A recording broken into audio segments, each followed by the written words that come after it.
I want to say thank you for showing up this morning. You know, some of us, myself included, have trouble with the time changes, the change from sleeping to the time to wake up. But we made it. We're here.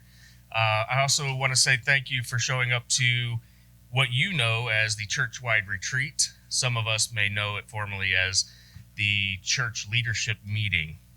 How many people in this room are part of the leadership team here at our church? Show of hands. All right, that's what I thought.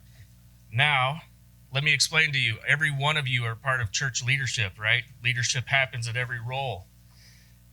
Even those that aren't here today, that didn't make the meeting, even those who aren't even a part of the church are a part of your leadership team, right? How does that happen? Well, if they're not here, why aren't they? You know, that's them telling us there's something about the church that they don't want to be a part of. So it's our job to try to figure that out and see if we can get them on board, right? Salvation is our ultimate goal. And that only happens through our Christ Jesus, right? So we need to get that word to them, get them into the faith, and hopefully get them into a church. It doesn't have to be ours, but a church. All right. So with that, we're going to go ahead. We're going to move into the next thing. We're going to go into devotions with Courtney Sale. Good morning. I'm happy you guys are all here. Okay, so I'm going to share a story out of this book. My mother-in-law gave it to me for Christmas, and the first story I shared a week or two ago at one of the meetings that I went to. I don't really remember which one. But it's called The Miraculous Stories of the Healing Power of Prayer. Faith Still Moves Mountains. And this story happened in April 2019, and it's called Miraculous Rescue. I'm going to read it because I don't want to mess it up. Senior skip day, 2 high school seniors were going to swim across an inlet on the Atlantic coast approximately 500 yards, trying to impress some friends on the beach. They didn't realize the National Weather Service had issued a small craft advisory for the day. Wind and wave conditions will be hazardous for small craft. Inexperienced mariners, especially those operating smaller vessels, should navigating in these conditions. Their first goal was to reach a red buoy 100 yards away. Unfortunately, they weren't closing the gap. They were being tugged farther from it. At this point, the third boy turned and headed back toward the beach. Caught in a strong Atlantic current, the remaining 2 were pulled further out. The beach became barely visible. Their friends couldn't see them. They attempted to redirect and head toward a lighthouse, a known landmark. In their efforts, they were being pulled further out to sea. That's when they started to freak out. They could no longer see the buoy, the lighthouse, or even the beach. Typically, there were only a few pleasure crafts in the inlet, but due to the whitecaps and hazardous conditions, they were surrounded only by water. A few weeks prior, a man began planning his journey from Florida to New Jersey. He normally kept his boat in a marina in Florida, but received short notice that there would be an 8-month-long renovation taking place at the marina, and he would need to find a new place to dock his boat. He was finding it difficult to find a slip nearby, so he decided to take it up the coast. His boat was 42 years old and needed some repairs and maintenance to make this type of trip. Busy with work, he didn't complete all the repairs prior to departure as planned. The 1,000-mile voyage would take approximately 10 days to complete. He had asked 3 friends to join him on the trip. Due to a part being out of stock for his boat and customer service not being much help, his departure was being pushed back. He needed to get going before storm season kicked in. It's not a great time to be traveling along the Atlantic coast in April. He was trying to get out of there as quickly as possible. Running against poor weather, repairs, and time, they managed to get out of the dock April 16th. However, in their rush, they skimped on a patch they'd applied to the fiberglass hull, and it failed. The yacht began taking on water. They pulled into a marina to do the repairs, and 5 hours later, they were back on their way. Next, the diesel engine wasn't responding as it should be. There was buildup of algae in the fuel tank. They needed to replace filters. They finally reached Jacksonville. The weather was not very good on the 18th. The winds were gusting at 30 to 40 knots, which is approximately 34 to 46 miles an hour. He needed to take advantage of the winds out of the south, which would help push them. This would help them make up for lost time. His friends wanted to stay closer to the coast, which would be far safer, but wouldn't be able to travel as quickly. He overruled, and they went out farther. This proved not to be the best option. Their boat was being bounced around the rough seas. They decided to abandon that idea of going on the Gulf Stream and would use the slower and calmer intercoastal waterway, which hugs the shoreline. They were miles from the next inlet that would help them gain access to the waterway, so instead of cruising 4 miles out from the coast, they decided to stay closer, just 2 miles offshore. Trying to make the best of a bad situation, they turned on the radio above the sound of the wind. Their mood was high-spirited despite the rough seas. The sky was nearly cloudless, and they could see the shoreline. Rising and falling with the ocean swells, the teens were treading water, and they began screaming when they saw the boat. The men aboard the yacht thought they heard something above the music, the engine, and the wind. They looked and didn't see anything.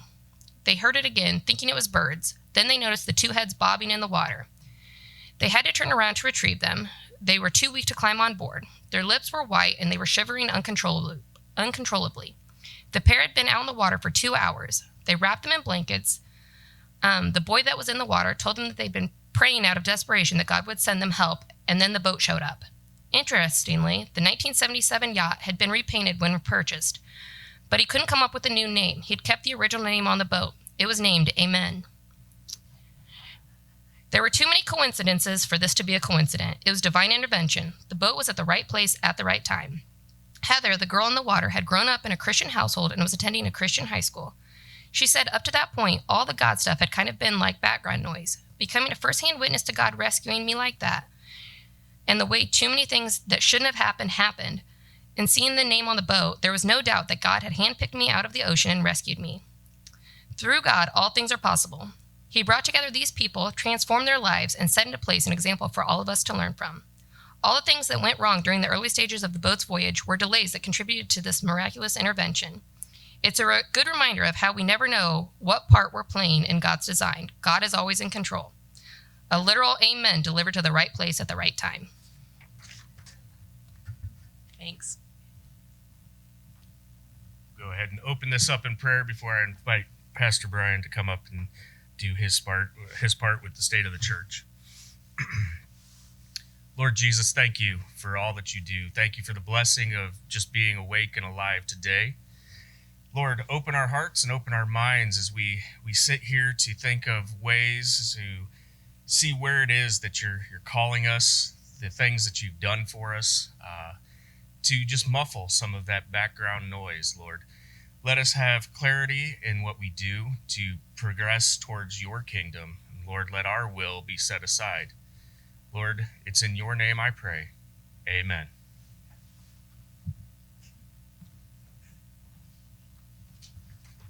Good morning, church. Thank you guys so much for being a part of this important time. Whether you lead a ministry or a part of a ministry or not, this is an important time for us to come together as a church, look at where we are, where we've been over the course of the last year, and look at where we might be seeing God leading us for the future. Each of you should have received an agenda on your table. This will kind of help guide us through the morning. Hoping to have this wrapped up by about 11 or 11:30 at the latest, because I know you all have other things to do on Saturdays. I wanted to say a big thank you to those that were helpful in putting this together. Dan and Mandy Ferguson for putting together the communication pieces. I think Dan's still putting those together right now, trying to wrap up some things so that we can have visual down here in the fellowship hall. I want to say a big thank you to Kathy Reed for putting together probably one of the most important parts of what we're doing this morning in the donuts and coffee. So Kathy, thank you so much for that. Ann Baker for putting together some of the materials that we have this morning. Brian for putting together the sound down here. And all of those that will take part in today's church retreat. You'll be hearing from several other people. Yes, thank you. She's pointing at John. Thank you, John Shula. John is running the camera for us this morning as well, so that we can get this out for those that are not able to be here with us, and also to record it. There will be several people who will be speaking during the course of the morning on some very important things that are happening within our church. So I thank those that are willing to do that this morning as well. Wanted to take a minute and go through some of the bullet points that you see on the state of the church right now as we think about where we are as a church. And again, this is just going to be a very light brush picture of where we are as we go through these different important parts of who we are as a church. First of all, worship. 2 worship services, 2 campuses. As we come out of pandemic, it's been interesting to see some of the statistics, some of the dynamics that have happened over the course of the last year. One of the things that we've noticed over the course of the last year is that we see a larger number of persons coming in person to attend worship. We've connected with some new people as we've come out of pandemic, or we're working our way out of pandemic. We also see a strong number still connecting, and I put on here in person, online. I didn't put on here radio, and I should have, because radio is such an important part of the ministry of this church here in our community, and not just our community, but around the world. So grateful for those avenues that we have to be able to get word out and help people be connected in worship. And we've seen those online numbers stay strong as we've come back together in person. So that's been really encouraging to see some of our online folks remaining connected. Regarding small groups, Dave Heim is our small group coordinator. Dave has been great at connecting groups, keeping groups informed, coming up with different ideas as group leaders come up with ideas for what to do. We went through Advent. We had a couple of great Advent small group studies that happened. We're starting Lent here in a matter of a couple of weeks, just a few weeks. And there's some great ways that our folks can stay connected through small groups. That includes Sunday school, Bible studies, and small groups where they get together for fellowship and to grow. So thank you, Dave, for heading that up. Also wanted to mention for ministries, and kind of looking at it at two different ways: ministries for in-reach, ways that we're helping our church family stay connected and grow. You'll see on their small groups again, improvements in our communication systems. Again, thank you to the Fergusons who are helpful with that, and the many people who are a part of that training, getting trained on how to run the live stream and different aspects of what we do with communications. We also have a weekly outreach that goes out every week by email. Those that don't have email, as we learn who they are, because that continues to be made known to us, we're getting that out to them by mail so that we can try to keep everybody informed of things that are going on in the church. And then also what we call the Care Network. Jackie Bergen has been real helpful with that. There's certain persons within our church who make contacts with those in our church who may be shut in or not able to get out for whatever reason, so that we can maintain that connection, as well as our communion visitation that's taking place right now. I didn't put on here Stephen Ministry, but Stephen Ministry is also an important part of what we do within the church to help to maintain that support and encouragement to our church family. Also wanted to mention First Families as a part of our in-reach, as more and more young families get connected here downtown campus. I'm grateful for First Families and what they're doing. I know we love seeing the kids as a part of worship on Sunday morning here downtown, especially, and many more children participating. Also wanted to mention the cooperative youth ministry. Youth and children's ministry has been a struggle in so many of our Methodist churches, trying to gain traction, trying to build that. And so what we've done, Courtney and some other churches from our United Methodist churches from our community have come together, or partnering and developing a schedule of coming together and working together and bringing our children and our youth together so that we can continue youth and children's ministry, and that it would be vital in our community. Also wanted to mention the ministries for outreach. And you think about all of the missions and ministries we do as a church. These are a few I highlighted here. Our soup kitchen and closet has started meeting this year back in person. Our team has done an awesome job through the time of pandemic, continuing to minister our community through a drive-through process. We've come back together in person. Crystal Smith has been coordinating the closet. Luke and Michelle Beckno have been helping to coordinate the soup kitchen. As we've come back together, we have not seen the numbers that we had seen in person before, but they're starting a little bit to take traction, and we're starting to see some more of our folks coming together for our soup kitchen downtown. Ryan's Cases, you heard the report just this past Sunday if you were downtown. Ryan's Cases continues to really be a blessing in a wide area, not just our community, but around our region. So we're grateful for that ministry that's kind of stationed here in our church.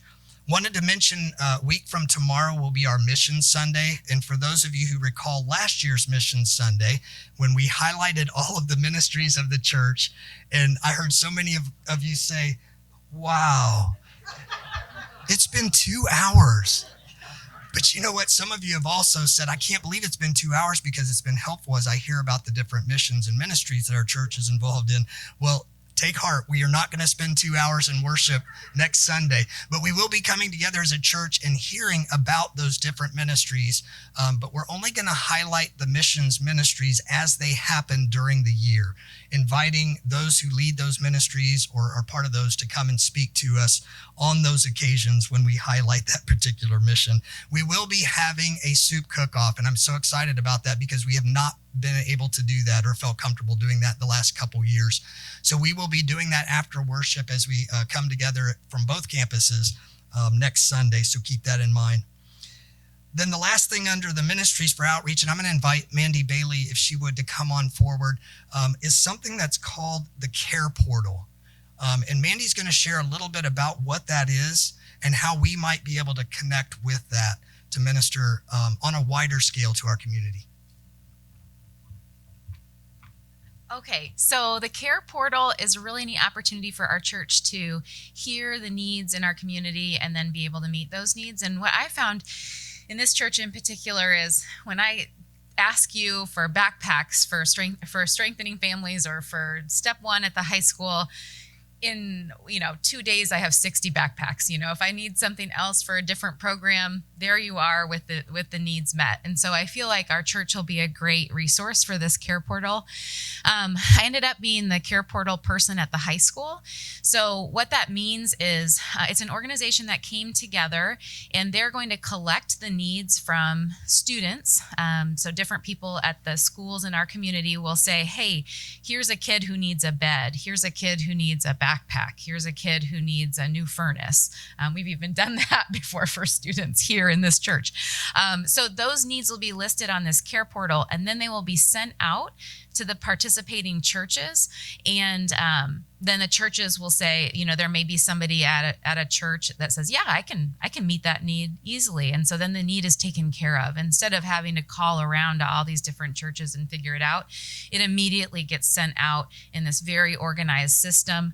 And then, we can help and meet the needs of kids in particular in our community. So for example, there was one, this is all pretty brand new. When I first did the training, I thought, oh my gosh, our church has to participate because we're already really good at this. This is something that we do.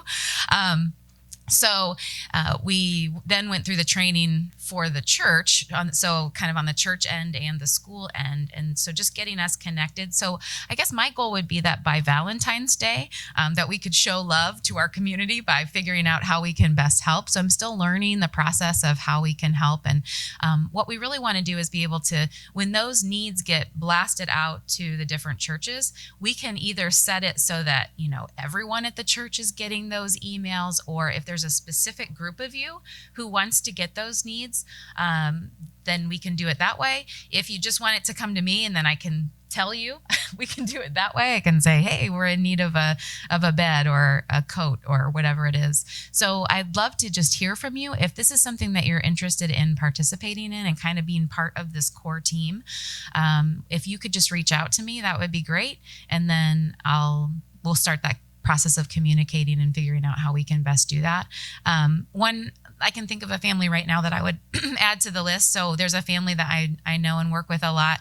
So I was just about to put them on the Care Portal, and they have just experienced a ton of health problems. And so they're struggling with food, particularly homemade meals. And so that's something that I would put on the Care Portal, just to have like gift cards kind of sent to this family and homemade meals delivered to this family. So that would be an example of a family who's really in need right now that we could reach out to and help.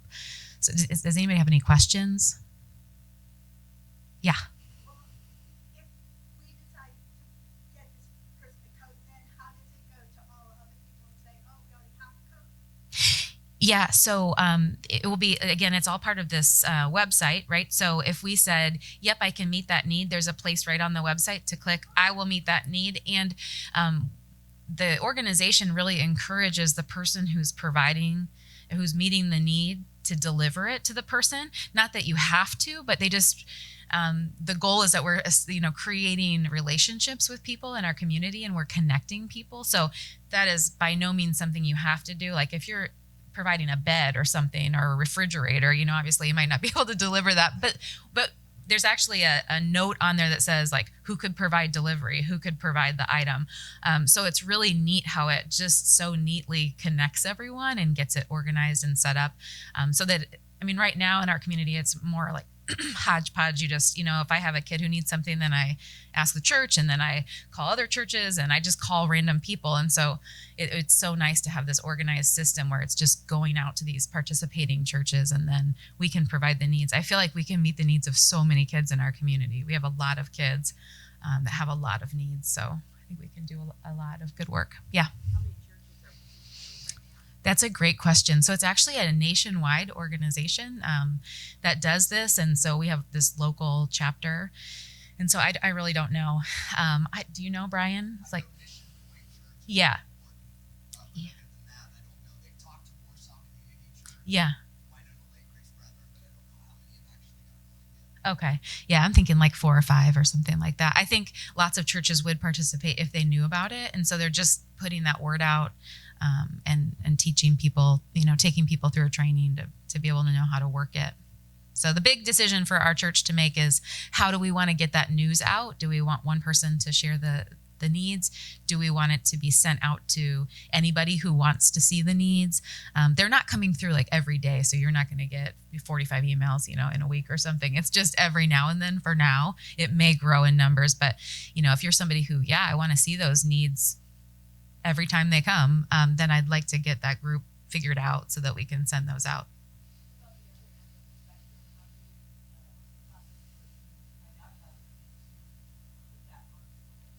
So we have, we're just kind of in the trial stages at the high school, and then at one other school, I forget which one, elementary school in town.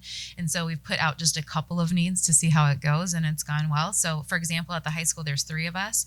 So when we find out about a need, then we'll put it on the portal, and then it will be sent out to the churches and organizations. I think it also can go to like Zimmer Biomet, or there's some other like companies who have got on board on this too.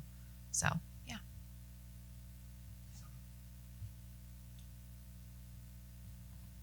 Mandy has agreed to be our church coordinator.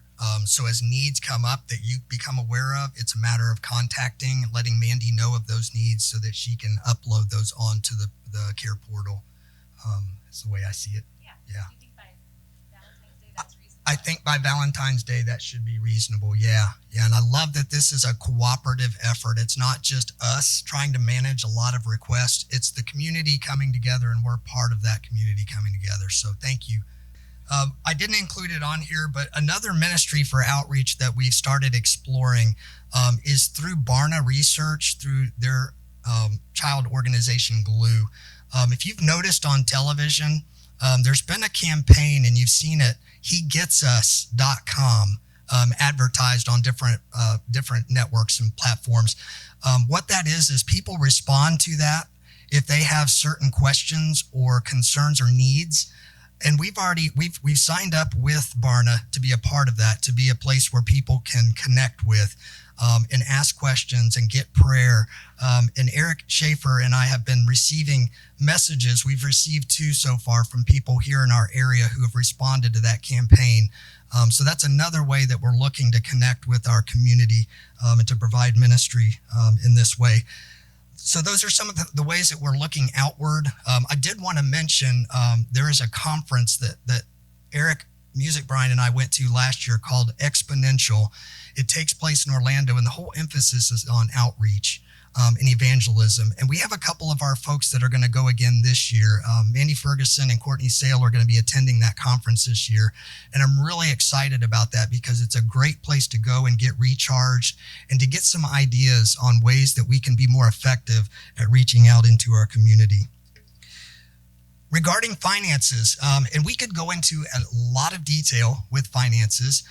Our finance team right now is Doug Sawyer, Bill Booth. Steve Truman is our church treasurer, and of course, Ann Baker as our business manager. And I just wanted to give sort of a broad perspective of what's going on. Our finance team just met this week and kind of looked at figures and where we are as a church. And in our servant councils, we do this every time we get together. We take a look at our financial picture and compare what we bring in to what goes out. And over the last few years, even during the pandemic time, what has come in has exceeded what has gone out. But what our finance team is doing, along with partnership with our strategic planning team, and Max Mail is going to speak to that here in just a minute, a little bit. But what our two teams are doing in conjunction with Servant Council is looking at the long term, looking at capital issues that we're facing with these buildings that we have, looking at the sustainability of maintaining two campuses. So when you look at the financial picture, and that's what our finance team looked at this past week, if we just look at what's in front of us with our budget and what we're bringing in, we're great. You guys have been so generous. But when you look at the big picture and the expenses that we are going to incur over the course of the next 5, 10, 15 years, there are some plans that need to be put in place. And that's why our finance team, in conjunction with Servant Council, and our strategic planning team are looking at the bigger picture and trying to think ahead and plan ahead so that we're ready for future sustainability.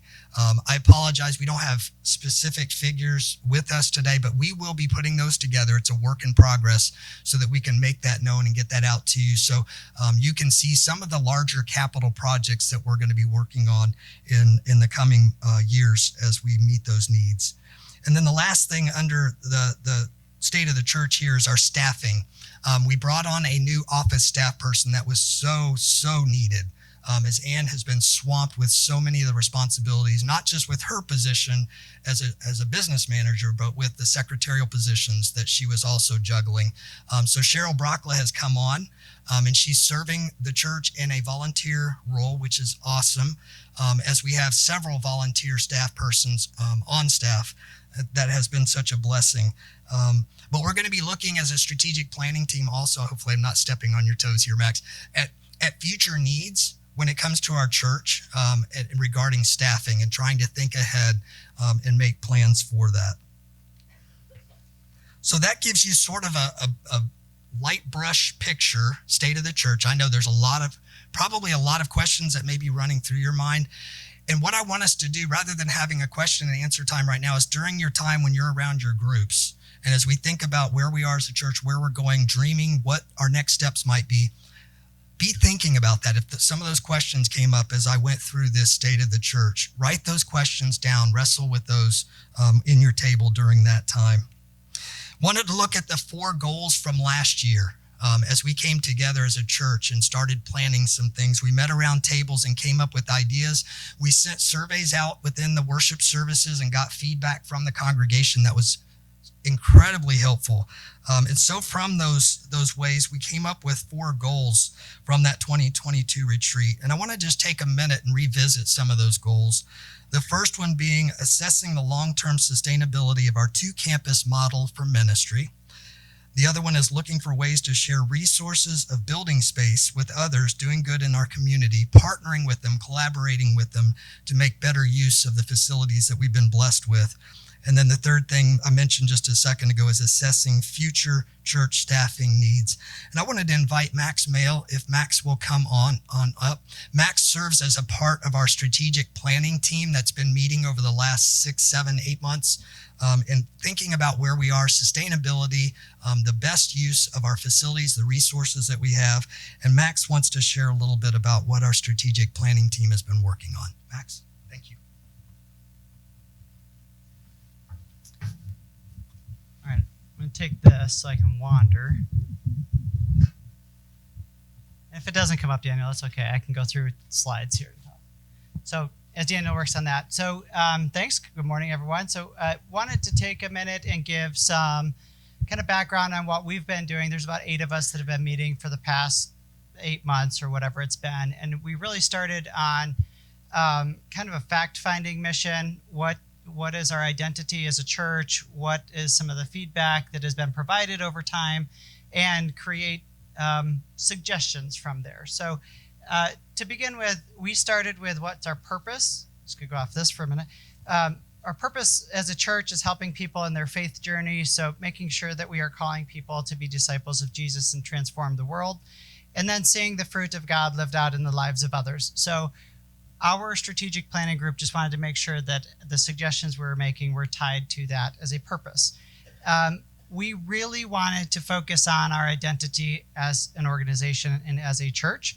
So we also wanted to take feedback from our last discussion like this, was to make sure that we are being good stewards of our resources as a community partner as well.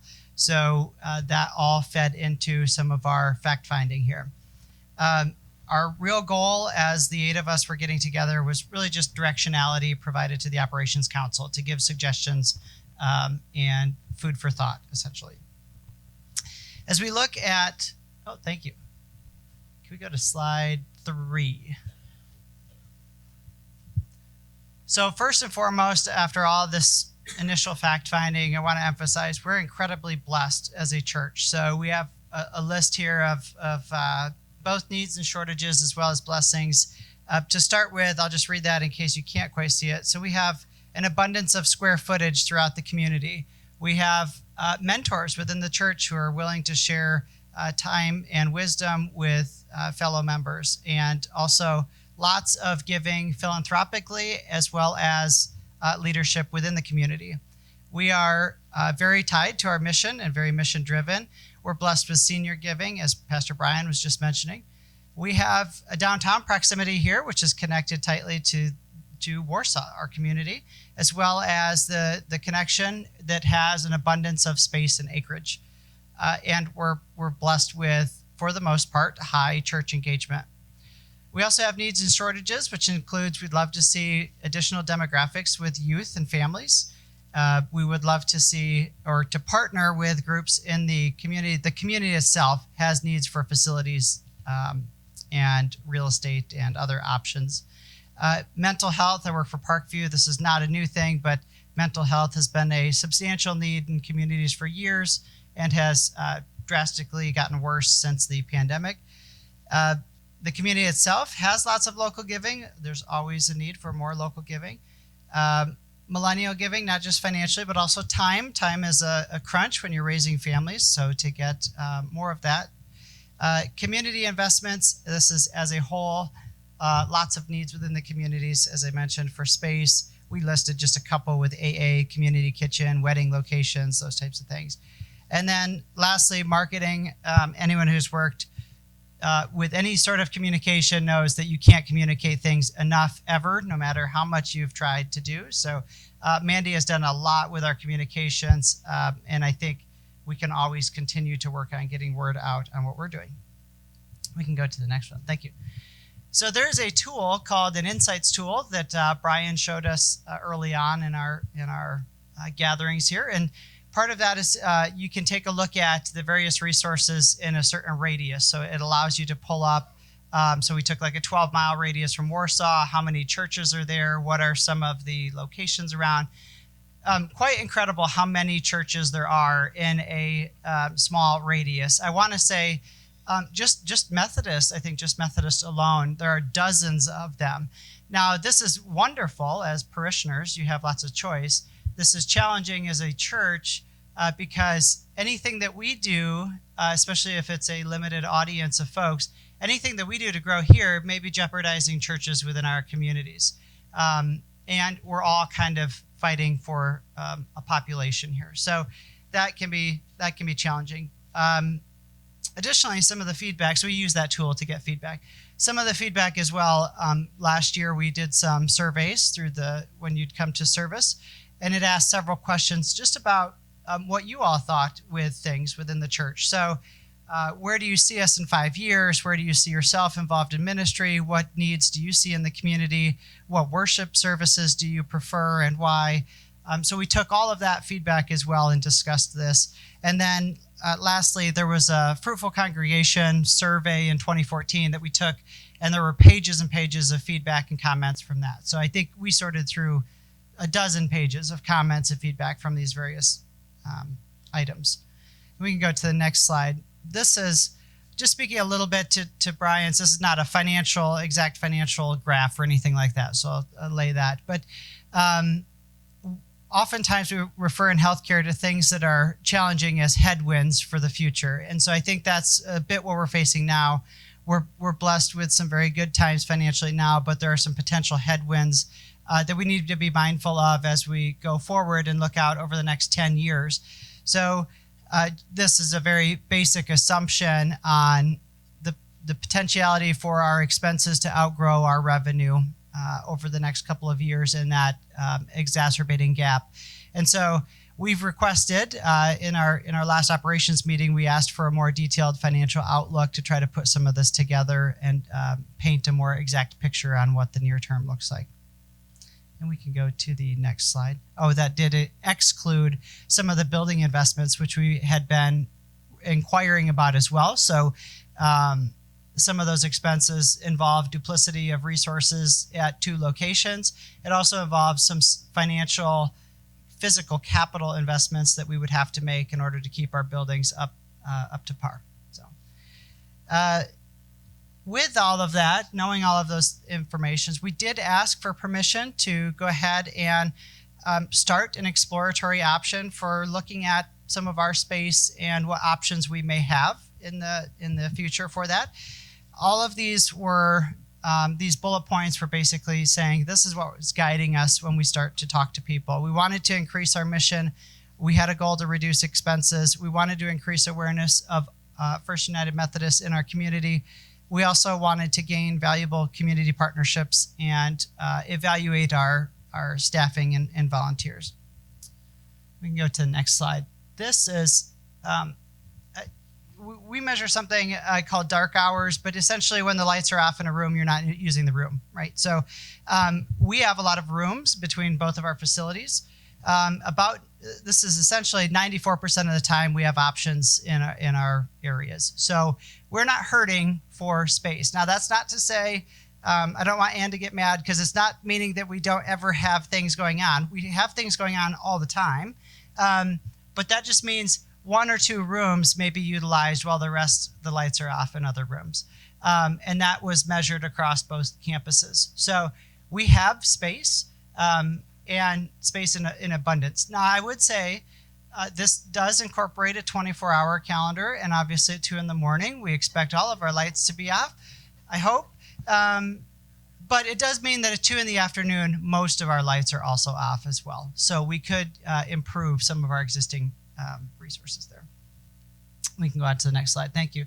The 3 Ps here is we invest in the future. So people, potentiality, and then property.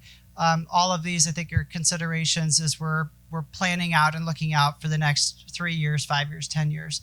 How do we invest in each of those categories appropriately? And then we can go to the last slide, and I'll kind of wrap up there. Parting thoughts so we are all trustees to our future. As was shared at the start, we were mentioning even those who aren't here are still a viable part of our future. What are ways that we can be the best stewards of our resources? What are ways that we can best partner with those in the community? And what are the investments we can make in those areas of people, potentiality, and property to come? Those are the thoughts I just kind of want to leave you with to think about as you split off into the groups and try to come up with those ideas. I will share just a quick update as well. So while we were meeting, we actually did have 2 community partners come to the church and ask for opportunities to use some of our space. Those discussions are ongoing, but it was very timely, I guess, in the sense of while we had already split off and started talking about some of the what ifs, that community members that are very much aligned to some of our missions had also approached us and said, hey, we could use some help when it comes to space or organization that we could grow within the community if we had access to that. So anything you'd like to add, Brian? Okay. Thank you.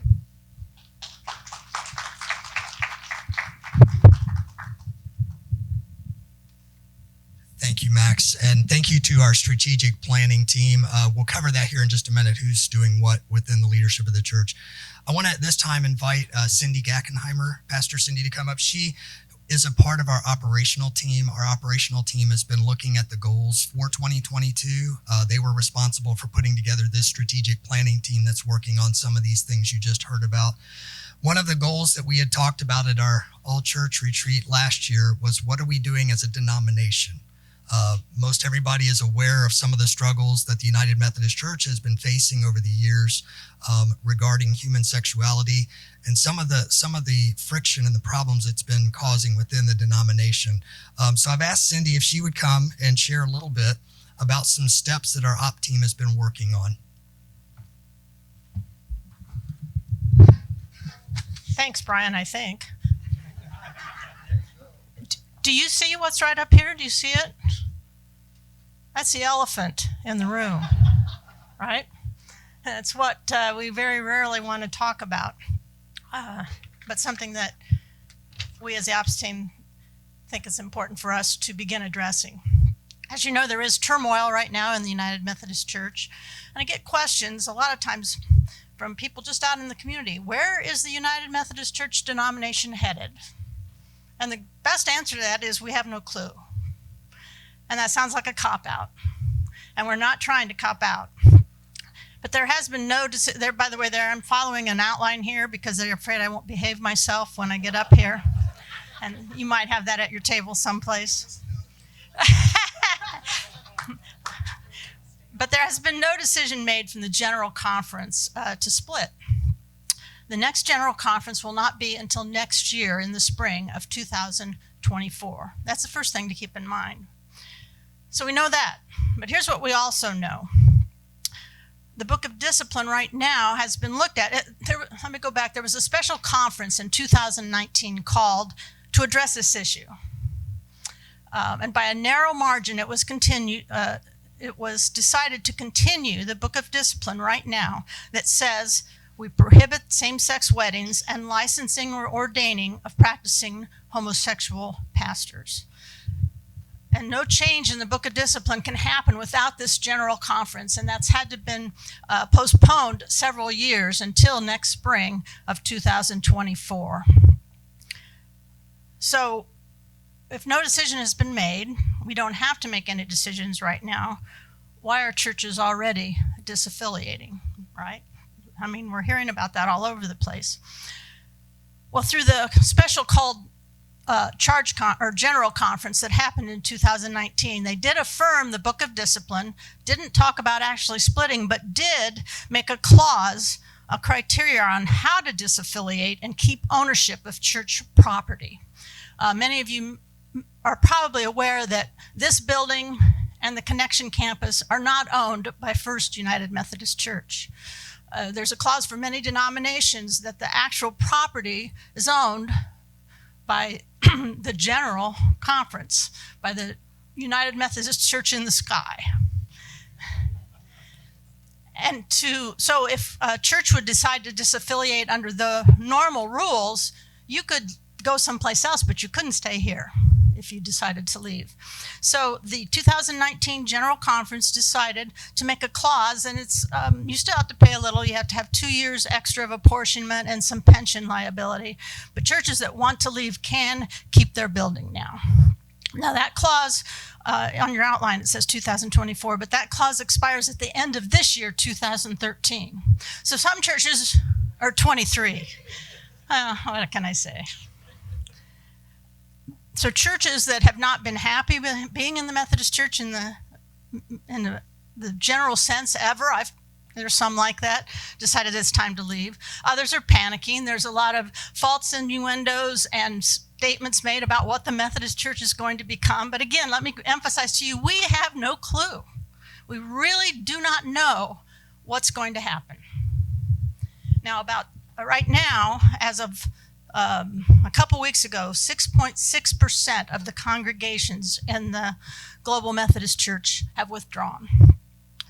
Yeah, I found that statistic, 6.6%. So, but there's a whole nother year, and we don't know what. I would assume we'll probably hit at least 10% of the churches that withdraw.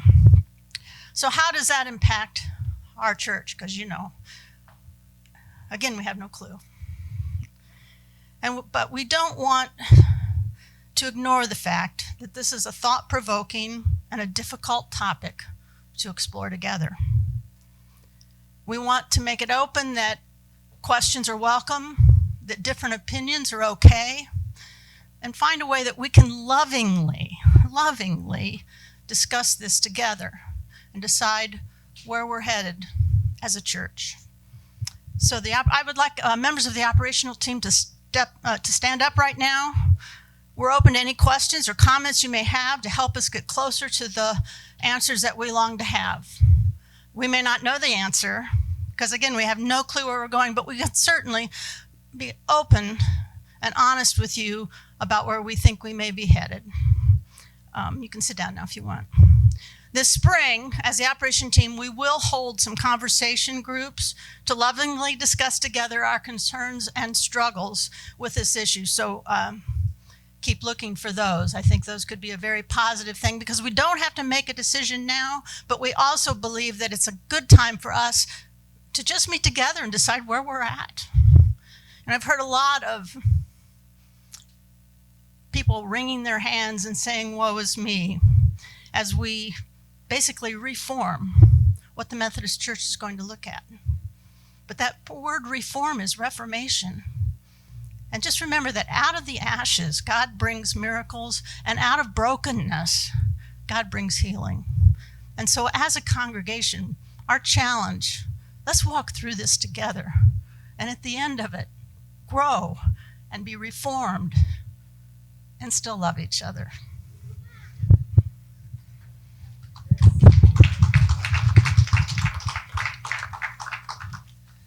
Thank you so much, Cindy, and thank you to our op team who's been exploring this.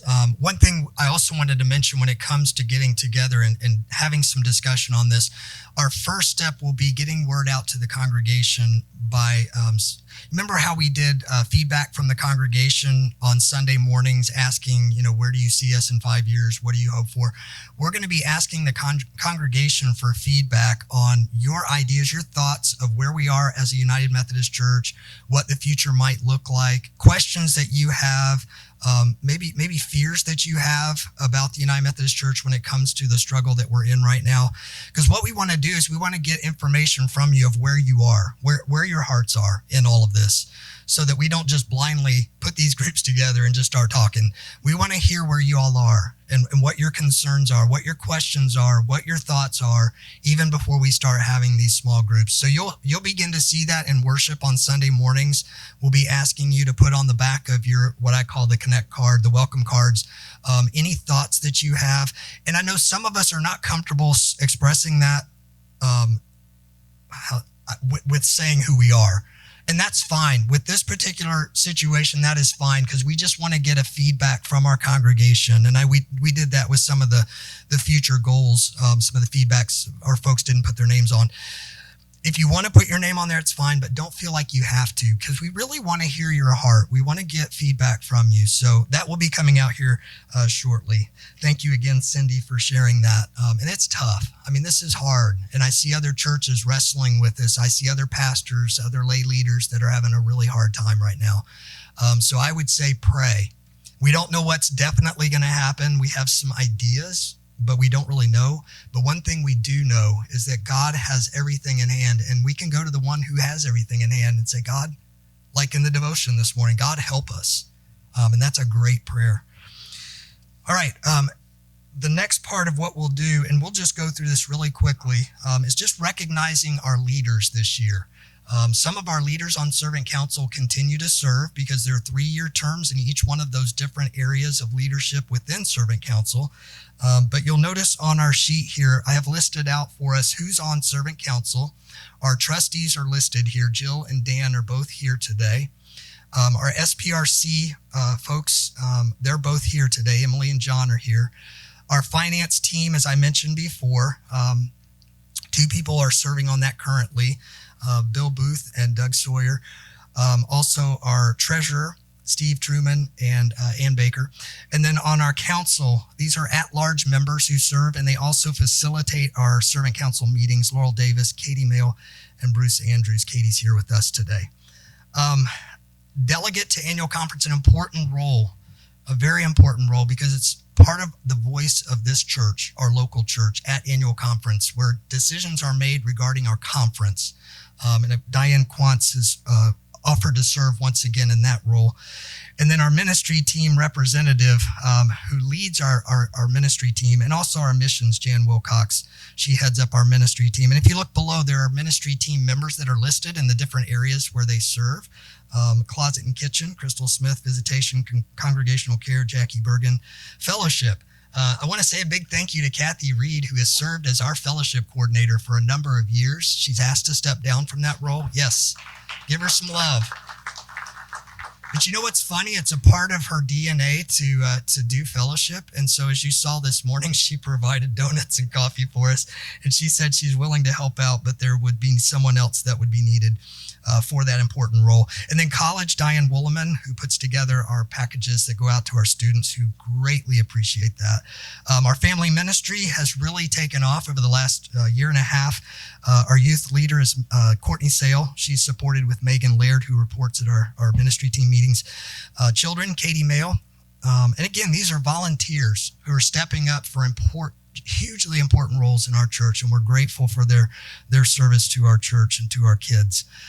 And then also for parents and young adults, we have a great group of young parents who are meeting every Sunday after the 9 o'clock service, and Mandy Ferguson has helped to coordinate that. But I know there's a lot of parents that are doing that and leading that. History, Janet Kirkpatrick is continuing to do that. Mission and outreach, as I mentioned, Jan Wilcox. Small groups, Pastor Dave. Connection leadership team, I've listed that on here as well. They represent at our mission or our ministry team. Peggy Reese is usually there at our ministry team meetings.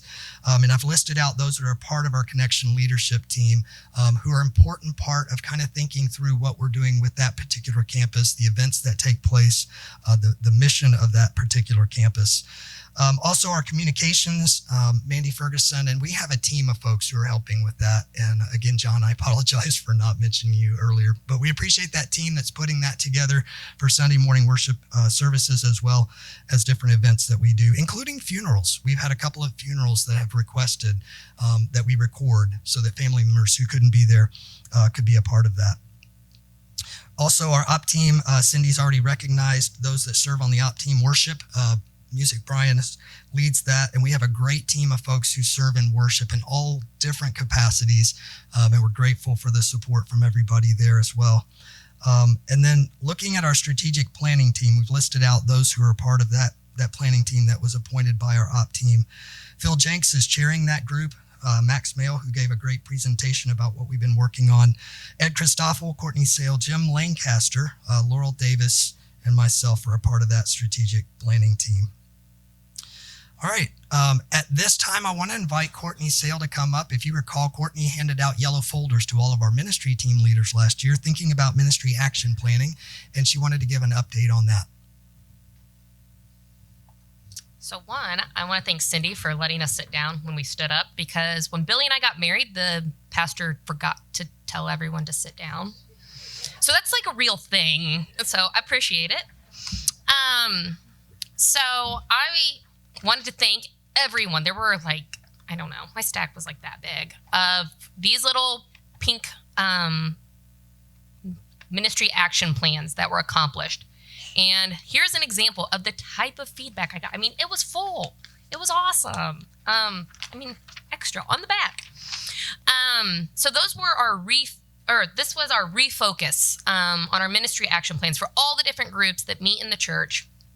And I'm going to run through some of our accomplishments and changes that happened due to these or throughout the year of 2022, because when I went back and looked, there were a lot of things that I kind of forgot had happened just this year. So Janet, regarding the history of our church, she has completed the Methodist pastors that have served here wall upstairs at the downtown location. She also has put up a really nice United Methodist men's display, which I think add to the history of our church, which, food for thought, we are 15 years away from our bicentennial. I ran across some little plaque that showed when the year was, and I'm like, holy smokes. Yeah, start planning. So it'll be here before you know it. The TVs that you see here have gone up. So we have them located here. We have them in the nursery and the elementary rooms currently. And I think there are maybe a couple more that are going to go up. So those will display the service during worship time. So if you are serving in the rooms watching the kids, which we definitely need more of those, or are wanting to drink coffee during the service but be on an easy, clean surface, you can watch it down here while the service is happening, which I think is going to be an awesome opportunity for our church, and maybe even the Wednesday, the people who come on Wednesdays to our soup kitchen, they may feel more comfortable to come into the setting that they are normally coming to our church and sit and watch our service rather than attending upstairs. So that could be an awesome opportunity, I think, for this mode of communication. Then we've moved to a weekly email update. Pastor Brian mentioned hiring Cheryl for the office. A logo was created, so thank you to all of those that went through that painstaking process of trying to figure out how to create a brand for our two-campus structure that ultimately kind of breaks down into their little groups, but will provide an opportunity for us to show our community who we are in a consistent form. We had some auctioneers come and remove all the outdated and no longer needed items in our buildings, which I think is awesome because it creates potential for all the things that we could be doing on the walls that had old organs and old pianos and cabinets shoved against the walls, because now we can move furniture and make needs as we see fit. The operation and strategic team were formed, which we were able to use all of your guys' responses and all of the congregation's responses for the, as mentioned, the questions that came out throughout the services, as well as these yellow folders. Diane Quantz became a certified lay minister. I think that is awesome that our church has someone that has gone through that process. We found out that there was a need in one of our Sunday school classes for some larger print Bibles. So we didn't know that was a need until it came through. Easy, right? But we didn't know. And I think there are things in our church that have these potential needs that can easily be met. We just don't know them. So I'm happy that came through. Katie got a bunch of new books for the children's ministry. I don't know if you guys have ever looked at the books that are up there, but some of them are really old. So that's awesome. We, I believe, have started using the Pro Presenter 7 at the Connection. Yeah. And are you incorporating the presentation in the recorded service? I'm sorry, I don't watch the service twice. I think they were able to do that. It was listed as something they were going to accomplish. Then the Spanish ministry has been utilizing the Connection campus on Sunday evenings, which is, I think, great. And when we met with them, they invited my kids who do the Spanish program at school to come to a service and experience that. And I think that will be great with the two schools in Warsaw that are offering the Spanish program, to create an easy space for conversation to take place in Spanish for the kids.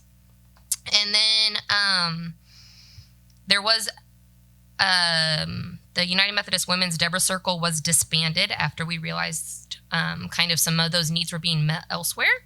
And there was a struggle of attending multiple things that kind of offered the same, which was kind of a bummer. But I think it's great that our church is meeting these needs in other ways, and hopefully can still serve the purposes that they were trying to do. Some needs that came through that have not yet been met. We need to move the history archives into the new room on the 3rd floor that has been cleaned out, so that Janet has a little bit more working space to organize and I guess file, or I don't know. You had all kinds of things on your to-do list. So I'm happy that she's going to have a new space for that. And then we need to find a fellowship leader, like Pastor Brian was saying, regarding the planning of events, meeting the need for funeral meals, new baby meals, home from hospital visits, and birthday cards, etc. So if you're interested, let someone know. Kathy, Pastor Brian, me, I don't care. Anybody. Then we are working on completing the renovation of the nursery room into another multi-purpose classroom because our elementary students have exceeded the space allotted. So, yay.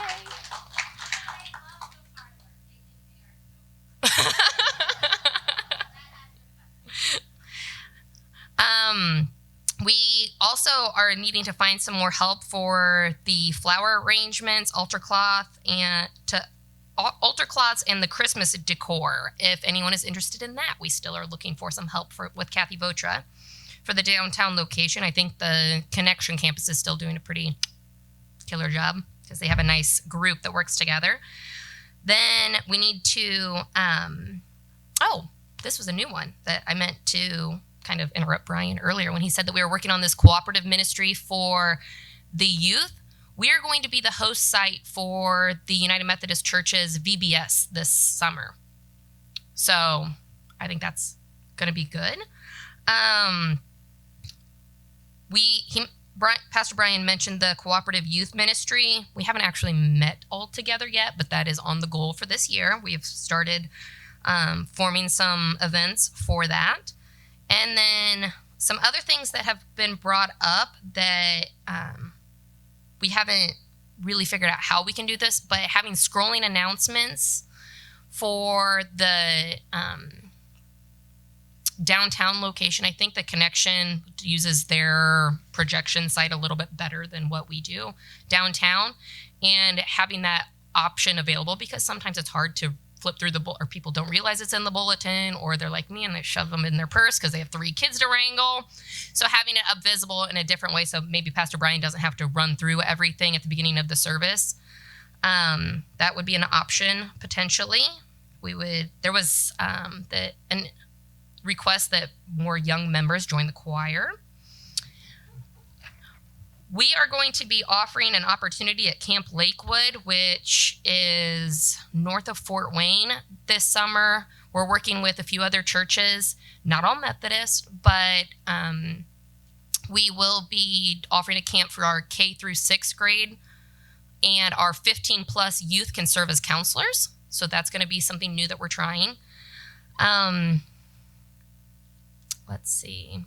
There were a bunch of other things. I'm not going to go through all that was listed, but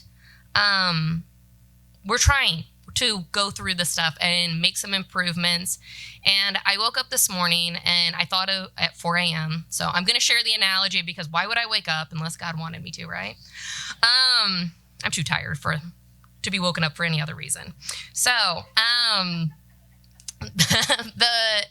the analogy that I have been kind of wrestling with this week is I was on Pinterest and I came across the old McDonald's ashtrays that used to be on the tables at McDonald's. These little brown with the 2 golden arches ashtrays that used to be at McDonald's, and how that used to be a staple at McDonald's, and it has become irrelevant, right?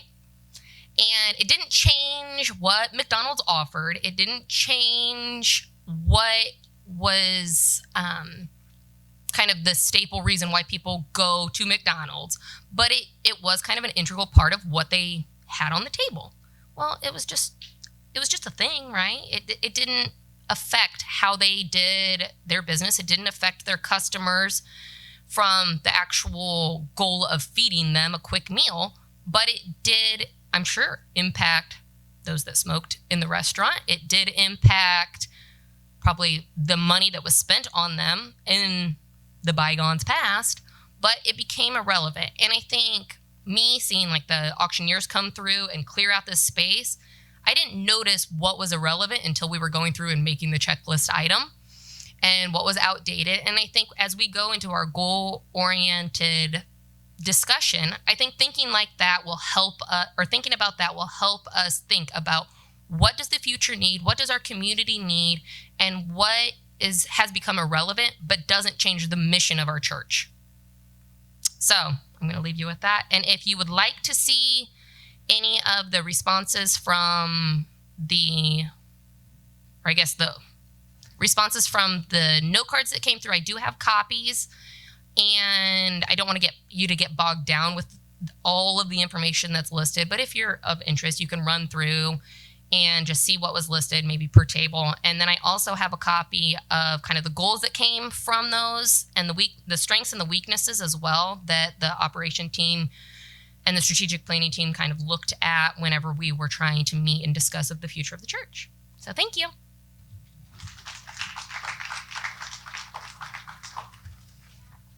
Thank you, Courtney. And I had several people who filled those yellow folders and all the information out in it say how much that helped, because it kind of helped them think about, what we're doing, why we're doing it, and what our future might look like, what our goals might be like.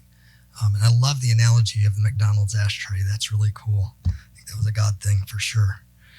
So we're going to take a little bit of a break and then come back together afterwards and work together around the tables. I noticed on the servant council sheet where I listed out all of those that serve on servant council, I left somebody off. And that somebody is our lay leader, Eric Schaefer, who's been our lay leader the last several years. And Eric has been such a great support and help in helping to lead this congregation over these years. Eric's going to lead us in that goal setting. And Eric, I'm sorry I left you off the list. Is he on there? I didn't see him on there. Okay. No, okay. I just didn't see him. He blended in as a congregation person. That's right. So we're going to take a 10-minute break. It is 10:15. So let's come back together at 10:25. That'll give us at least 30 minutes to work together around tables when we goal set. All right. So why don't we take a break? All right, ladies and gentlemen, if I could have your attention. So we'll shift into the last part of this. So a lot of the focus was set up here so far this morning. I've got one small section talking about goal setting, and then we're going to shift focus to why you are here, because you're going to help us set some goals, give us some things to work on. This is not my church. This is not Pastor Brian's church. This is your church, our church, the community's church. So we're going to set some goals. To do so, we should do so in a smart way, correct? I set a goal at the beginning of the year that said, hey, I'm going to lose weight this year. Not a smart goal, because one, I had no specifics to it. I had nothing laid out. All I said is, man, I want to lose weight this year, right?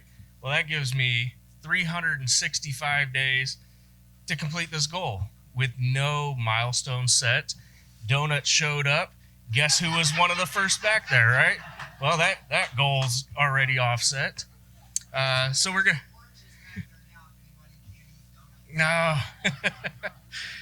Yeah, so in order to know where we're going, we need these goals in place. We need something to work towards. Otherwise, we're just in the wind and we'll do whatever comes along, and whatever temptation happens to present itself, it's much easier to fall to that, just like my donuts back there, right? So again, we're going to start talking about SMART goals. If you go to the next slide. All right. So from Proverbs 15:22, plans fail for lack of counsel, but with many advisors they succeed. Welcome, advisors. That's why we're here. We do this in a large group, because if one or two of us set the goals for all of us, then who has buy-in, right? It's the small group, the 2 or 3 people that created it. Well, maybe that doesn't align with my goal, so I'm not really going to move forward towards it. So you are advisors. You all have say in what we do here. You have say in our future. Next slide.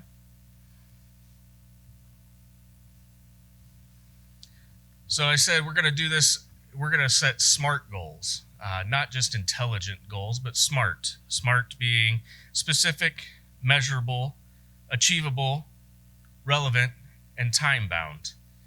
It sounds like a lot to be put into a goal, but if you actually process through it, your goals become more intentional.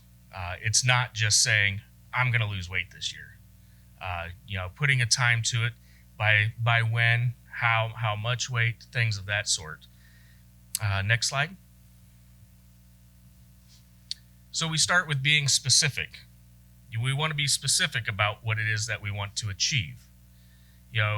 So I came up with an example, and through this is only an example. It's not one of our specific church goals, but we could say, I'd like to see more of our church space being utilized. We've seen on one of the slides how much time or darkness that we have, right? So yeah, I want to see more of our space utilized.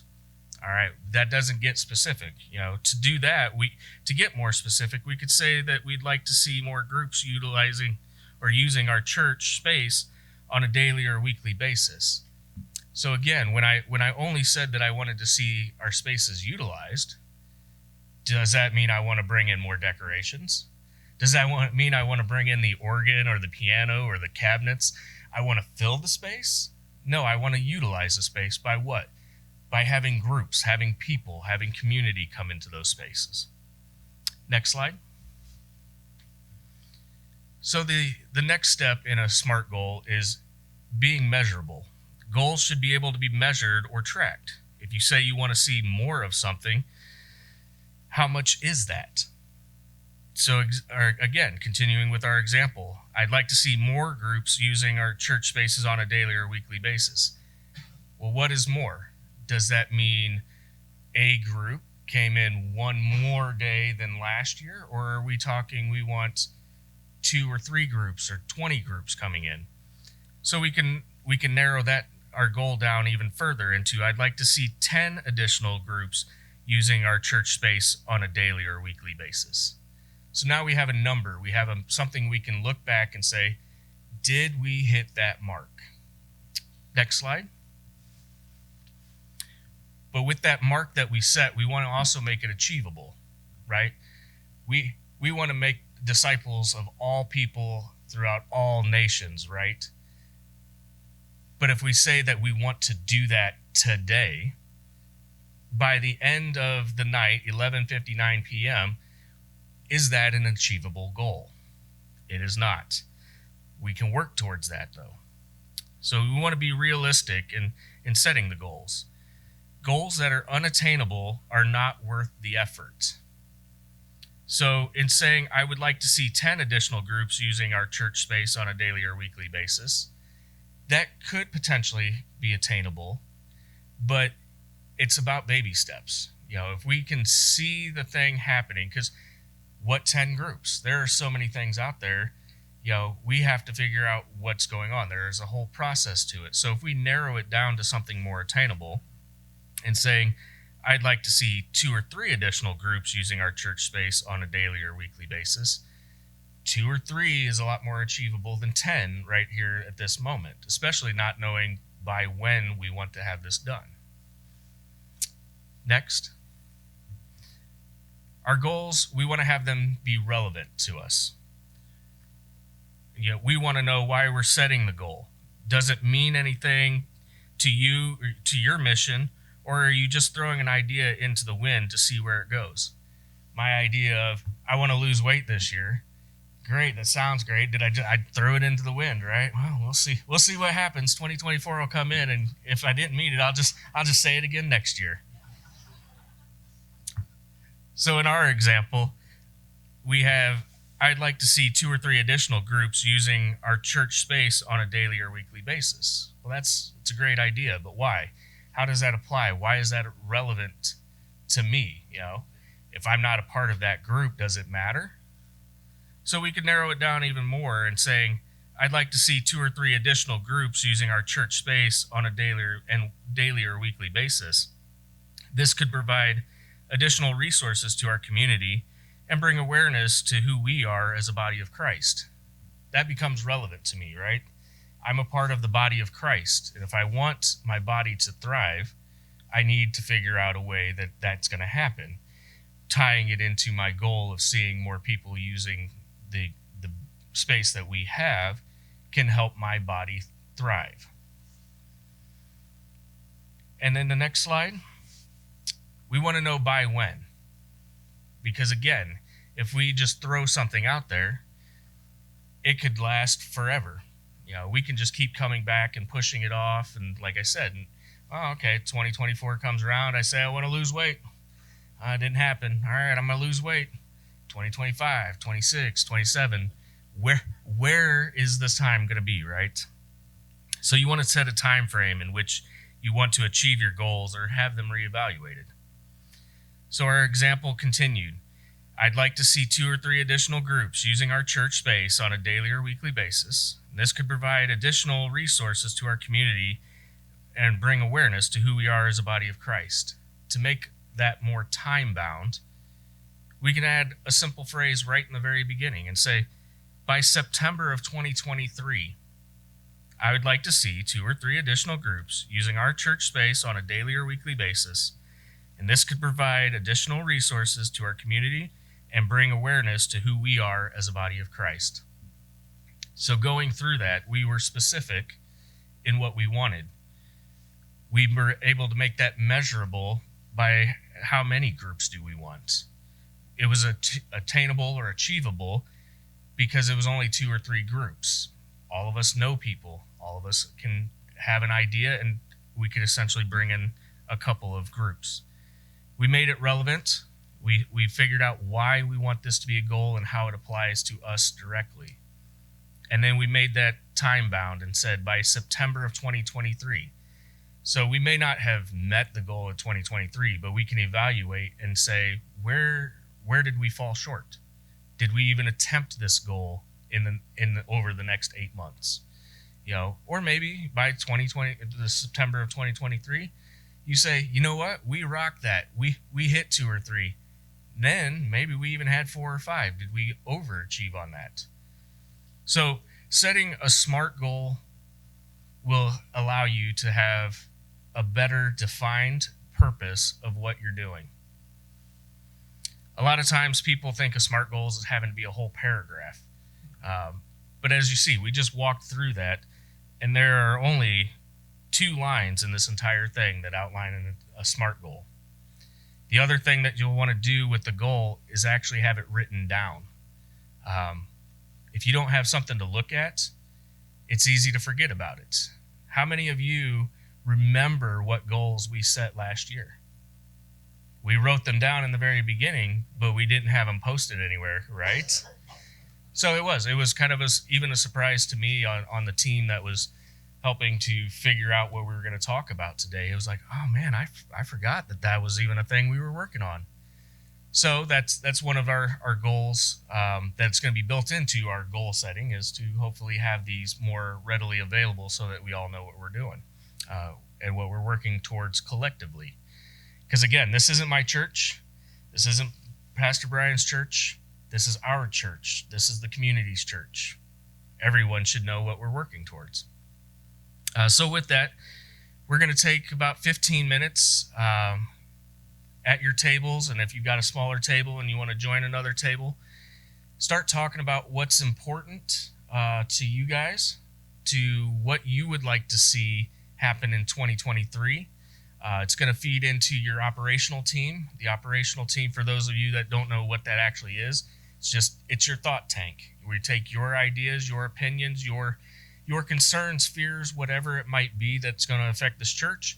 Long-range planning, that's what we do. So we're going to take your input, what you can come up with at your tables, and work collectively to figure out at the end of all of it, what do we see being the top 4 goals for this church for 2023, and then putting timelines in place for them, developing them, and advertising them so that you know where we're at, what we're working towards, and having your input into where we're going. So for the next 15 minutes, if you guys want to start talking about what you would like to see in 2023, I'll come back to you in about 15. We just want to know collectively, like, what was your table's top priority that you would like worked on in 2023. We'll end up collecting these ideas and passing them on to the op team and helping to continue to formulate them, whatever that priority is, into a SMART goal. So if you didn't make it all the way through the MART of SMART, don't feel bad. That was not the ultimate outcome that we were looking to do in 15 minutes. So hopefully this gave you an idea of how to set a SMART goal. You can use them in any business, any ministry, any personal thing that you have, you will be a lot more likely to achieve your goals if you break them down in such a way.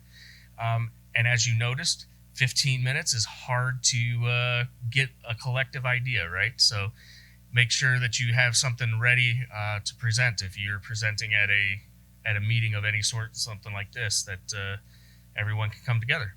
So we'll start right here at this table if you want to just present your top priorities.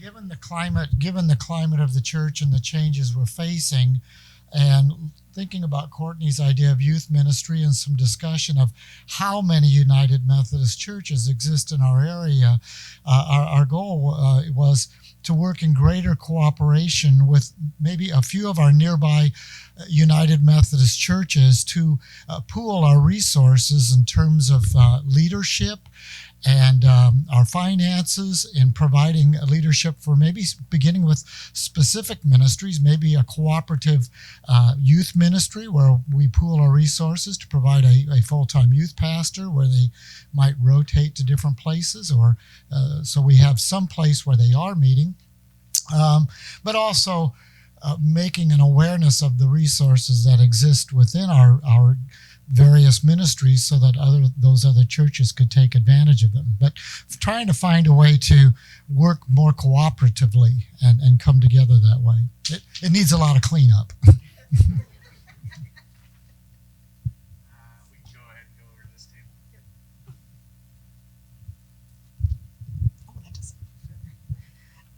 Our goal is more church interest and investment by seeing a higher percentage of participation of new attenders and attendees of the church in the activities of the church.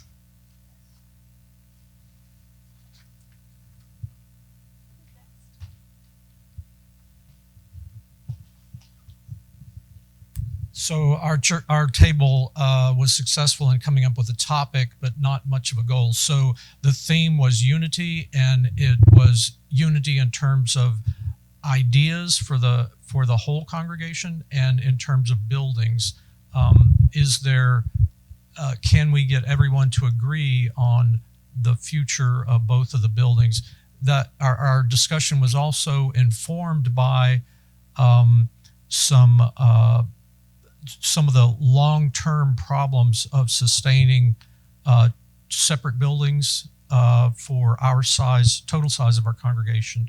But I want to emphasize that I think our topic was about unity of the congregation as a church and agreement in some areas on the future of buildings.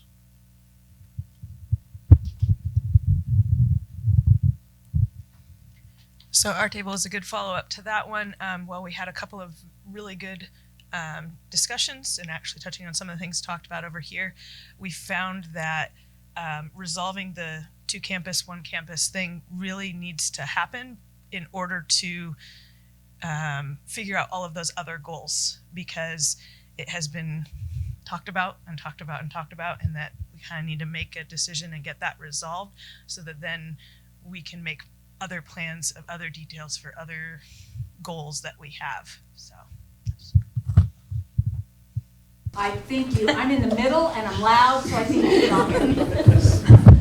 Ours was very much more of a functional goal than what we've heard so far. We just really feel like all the restrooms at both facilities need to be totally redone and upgraded sometime in 2022. That's measurable. Because you don't do the toilets actually flush, you can measure that.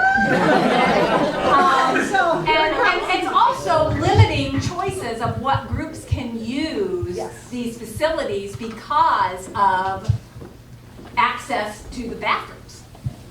I mean, it's limiting us in reaching some of our other goals. So ours was, like I said, ours was a very functional, meat and potatoes goal. And getting rid of those said meat. Thank you, Kathy. Max, will you come up and report for your table?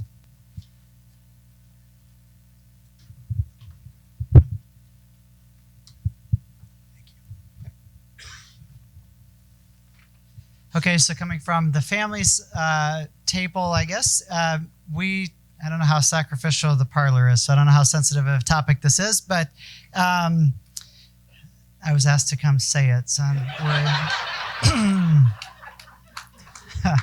So the thoughts were, we have a wonderful space with the parlor. It's got a little cafe area or kitchen window there connected to it. We would love to see a more contemporary space that could complement worship services during the day, potentially with chairs for sitting back there. If parents have a child who's maybe a bit loud during like a cry room sort of a situation, a cafe that could have coffee back there. Again, kind of that more contemporary thought with that serving area. And then adding a television, I guess, from today's feedback, probably a little bigger than that, for viewing the service. Accomplished timeline could be 2023 at some point.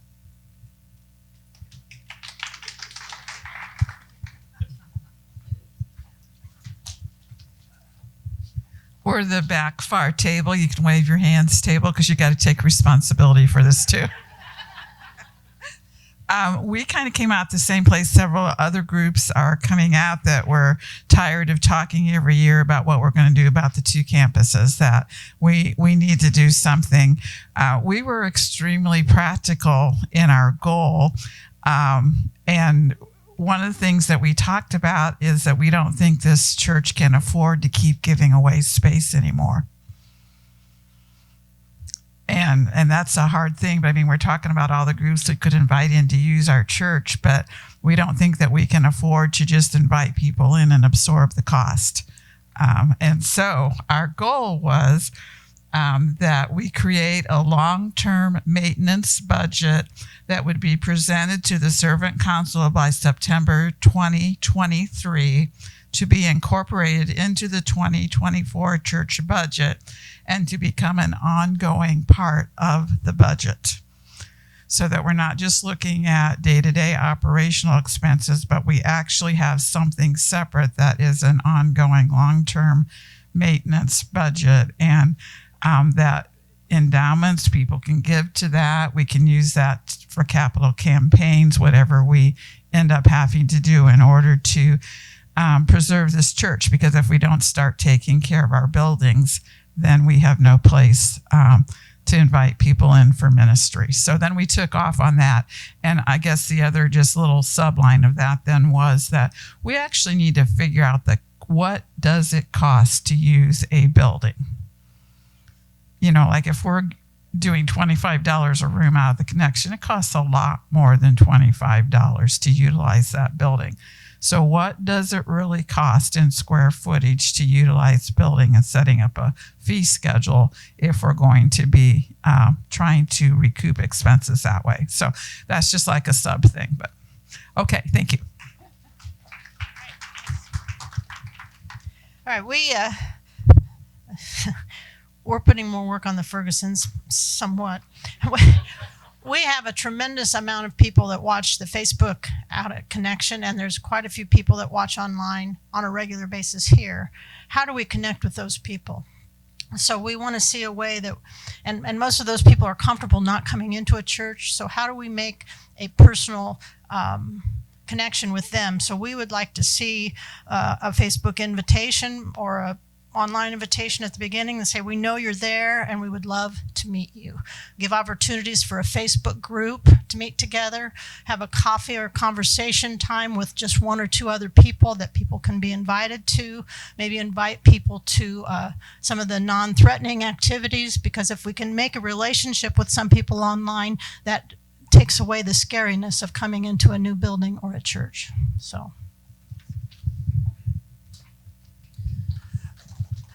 All right. I think all of the tables had a chance to report. Thank you all so much for the work you've done around the tables. You see on your agenda here the next steps. We'll take these top goals that have been mentioned and work those through our op team and through our servant council. We'll put into place some of those SMART goal ideas and see if we can begin working on and completing some of these. Our goal is to communicate this to our congregation through weekly outreach, through the bulletin, through different means of communication. And then at our homecoming worship time, when we come together, to be able to highlight these goals that we set right now from these ideas that have come forward to our congregation, let kind of fill you in on where we are with meeting those goals and working on those goals. So that gives you sort of an idea of a timeline of what we'll look to do as we take these ideas. But yep. That was one thing I totally missed when I was talking about our goals and what we've achieved. It was brought to our attention during one of the strategic planning meetings that our online presence, as far as attendees weekly through Facebook and through YouTube, it actually exceeds what a good chunk of the United Methodist churches are having in-house in our area. So the fact that we are offering that is huge because it is an awesome opportunity. And as far as numbers go to people that we are reaching on a weekly basis, that is a huge way that we are discipling outside of our church doors and our outreach. So investing in that in the future might be something that we really need to consider as far as what we can do as a church for our outreach. Yeah, and what's that? Yeah, so each week in the bulletin, Ann posts the in-person worship numbers as well as the online worship numbers. So just check your bulletins because it has that information in there. And Doug, you're not the only one. You're not the only one. So I want to say.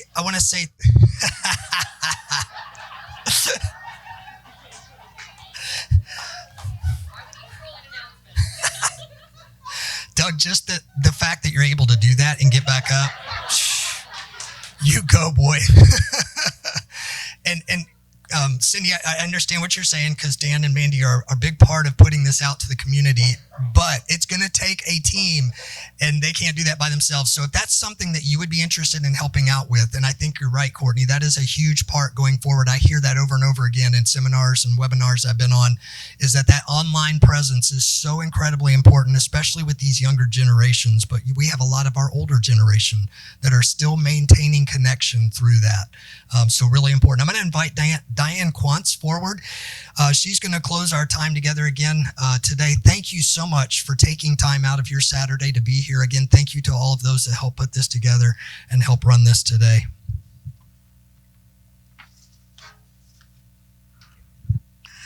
As we get ready to close, I would just like to draw our attention to 3 scriptures.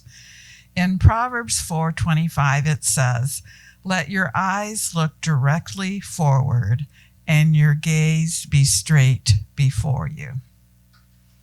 So as we move forward, my prayer for us is that we are able to set our eyes on the prize and the direction we want to go and not get sidetracked by the attractions and the distractions along the way.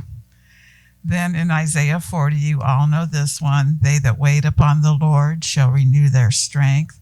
They shall mount up with wings like eagles. They shall run and not be weary. They shall walk and not be faint. Teach us, Lord, to wait." The operative thing here is look at waiting. It's running. It's walking. It's moving forward in the Lord's direction. It's not sitting still watching what God is going to do. It's being part of what he's doing. And finally, in Philippians 1, verse 6, "He who began a good work in you will bring it to completion at the day of Jesus Christ." And the day of Jesus Christ is now. So let's bow in prayer. Father, thank you for the wonderful discussion that we've been able to have here today. Thank you for the fellowship, the love, and the community that has been displayed around these tables and in this room as a whole. We desire most of all, Lord, to be doing your work, and we're desperately seeking the best way to do that and the path that you would have us to go. So with your Holy Spirit, guide us in this coming year. Help us discern the next steps to take, and help us be brave enough, bold enough, and courageous enough to take those steps to move forward in the work for your kingdom here on earth. In the name of Jesus Christ, our Savior and our Lord. Amen.